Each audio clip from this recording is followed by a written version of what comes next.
Hello everyone, welcome to a new video for NASDAQ price prediction based on Elliott wave analysis. Let's see what do we have this Monday. Of course, I wish you a nice start of the week. So as you can see, we have a double 1, 2, and then 3, 4, and a 5. Currently, we are in the wave 5 of this blue count. We are looking, of course, for an impulse to finish this wave 5 toward the upside. Only in case if we continue, of course, toward the upside, in case we don't reverse here as an A, B, and a C for a longer wave 4 and a 5, because of course your wave 4 can be finished here. However, if we take a look at the time here for your wave 2, we can see that the wave 2 is sharp and fast in time. Therefore, the wave 4 has reached, I believe, the 1-to-1 fib level here, of course, and potentially it might still, of course, move for longer time and then moving toward the upside later on as A, B, and a C expanding flat to reach the 0.23 one more time again, potentially taking the low, potentially not finishing, of course, in a running flat here potentially, and then continuation for higher prices. So we're gonna see, of course, what's going on. The answer that we can get is exactly inside this wave. So let's move on inside the daily chart here. On the daily chart, we can see, of course, inside this move, higher potential is that we have 3 waves toward the upside. Why? Because if we are in a 1, 2, and then 3, 4, and a 5, your wave 3 here is not an impulse, of course, and you did not interfere your wave 4 with the zone 1, meaning you cannot consider it as a leading diagonal. It is a rule, of course, to, of course, have a leading diagonal that the wave 4 has to interfere with the zone 1, meaning higher potential to be an impulse, but when you look at the wave 3 here, you don't see any impulse of waves inside it as 5 waves. You see 3 waves toward the upside. And of course, here is the same almost case scenario. You can see like 3 waves up for a wave A, a B, and a 1, 2, 3, 4, 5 for a wave C, meaning it is simply a correction a B, and a C toward the upside and higher potential. We're looking right now for an ABC expanding flat, of course, is still looking here for something corrective. And we see, of course, invalidation of a bullish anyway, because in case we are still, let's say, of course, in 1, 2, 3, 4, and a 5, your wave 5 was 1, 2, 3, 4, and a 5. This is what you would like to have. But what happened here is that you got an expanding flat interfering with the zone 1 here. So I'm going to zoom in. What you got, of course, is an expanding flat interfering with the zone 1 here, because if you are 1, 2, 3, 4, your wave 4 interfered with it, invalidation of bullish. This is a more confirmation that, of course, the bullish scenario is not there. We are looking for something corrective.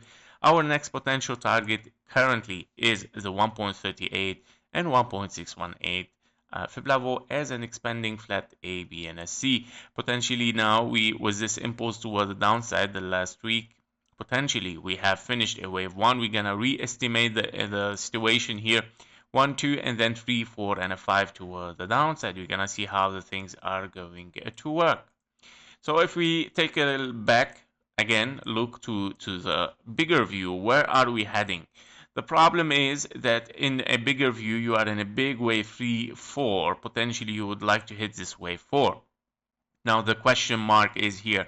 Okay, if we are an expanding flat here, how can we proceed toward the downside?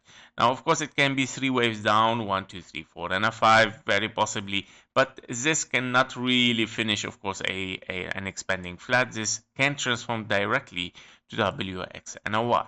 The only situation that you can get an expanding flat as wave 1, 2, 3, 4, 5, you have to consider the whole wave here as one wave toward the upside and not as a wave C here. Meaning you have to consider this as W, X, and a Y, and 3 waves somehow like this, and then moving impulsively toward the downside, finishing W, X, Y, 3 waves, W, X, Y, 3 waves up, and then 1, 2, 3, 4, and a 5 toward the downside. Now, if we take a closer look even on the 4-hour chart here, on the 4-hour chart, we're looking at this count exactly here with a potential, of course, a wave Y. It can be finished, of course, at this area here, a wave Y, or with this question mark, as you can see, the wave Y, that it can be finished here. Nobody knows. Yeah? So these are the question marks of the chart here that we are not very sure what's gonna happen. Yeah, it depends. The answer, we're gonna get it exactly here. If we get a 1 2 and then continuation impulsively toward the downside, therefore we're obliged, of course, to consider this as WXY, all of it. If we are looking at a W here, X, and a Y, because it looks beautiful, zigzag, flat, zigzag, and then you're looking at a ABC expanding flat. Potentially, we're looking therefore for 3 waves up, 3 waves down potentially here, or it can be 5 waves even, it depends. But this can turn into W, X, and a Y, big one, not expanding flat, yeah? And the difference is here that you can start to move for higher without taking this low, which is, of course, a good scenario, of course, for the bullish and for the market, right?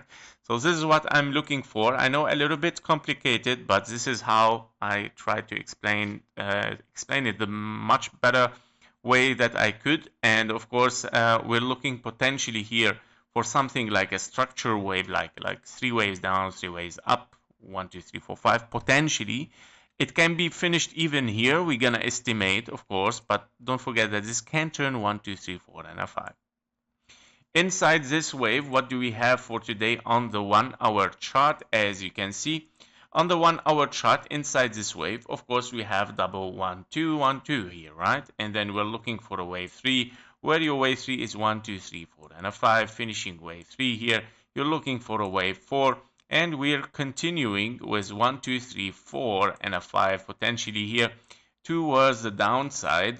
What I see, yes, this is your wave 4. As you can see, we have 1 2 3 4 and a 5, finished impulse here, 1 2 3 4 5 for wave 3, and then 4 and a 5.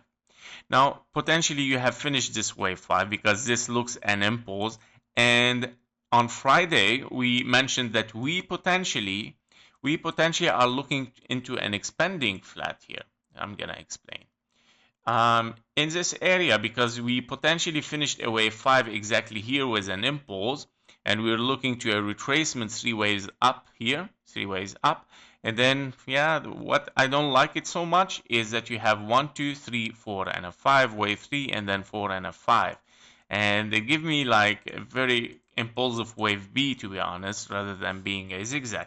However, it still can be, of course, a zigzag where you have a B, and potentially C or Y here, W, X, and a Y for a wave B. But yeah, I don't really like it. Yeah, it looks like this one is also like the X. Yeah, it looks like the X in between. Yeah, between this zigzag and this zigzag, we have an X.